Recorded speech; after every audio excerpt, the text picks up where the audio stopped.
गेला एक प्रदीर्घ काळ सन्माननीय श्री आशिष शेलारजी यांनी मुंबई विभागाचं अध्यक्षपद अतिशय समर्थपणे सांभाळलं। 2017च्या महानगरपालिकेच्या निवडणुका असतील, लोकसभा विधानसभेच्या निवडणुका असतील, त्यात अतिशय उत्तम काम त्यांनी केलं। मध्यंतरीच्या काळात जेव्हा ते मंत्री होते त्या काळामध्ये मंगलप्रभात लोढाजींनी देखील अतिशय चांगल्या पद्धतीने मुंबई अध्यक्षाचा कार्यभार हा सांभाळला आणि पुन्हा आशिषजींकडे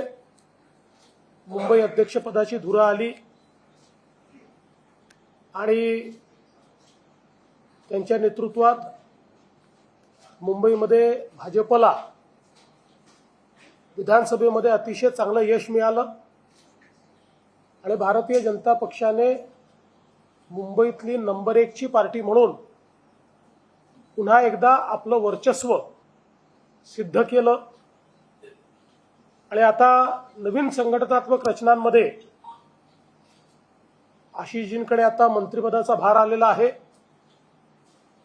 आणि भारतीय जनता पक्षाने आपला नवीन अध्यक्ष मुंबईकरता निवडलेला आहे।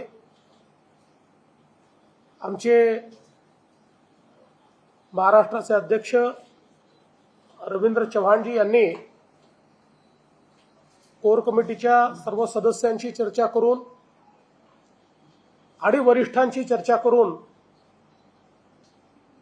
श्री अमित साटम जे आमदार आहेत, 3 वेळा आमदार म्हणून निवडून आले, त्यापूर्वी नगरसेवक म्हणूनही काम केलेलं आहे आणि भारतीय जनता पक्षामध्ये एक प्रदीर्घ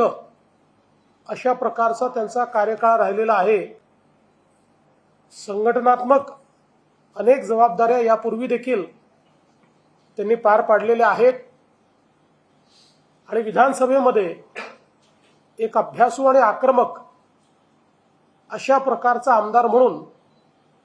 त्यांची प्रतिमा आहे। विशेषतः मुंबईच्या प्रश्नांची जाण आणि ते प्रश्न सोडवण्याकरता जी काही कल्पकता पाहिजे ती देखील त्यांच्याकडे आहे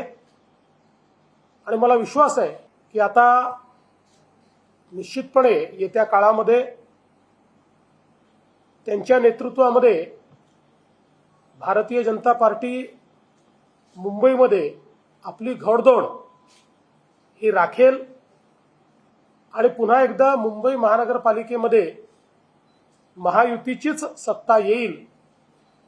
हा विश्वास मला आहे आणि त्याकरता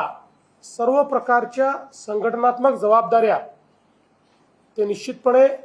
चांगल्या पद्धतीने पार पाडतील। मुंबईतले सर्व ज्येष्ठ नेते त्यांच्या पाठीशी आहेत, महाराष्ट्रातलेही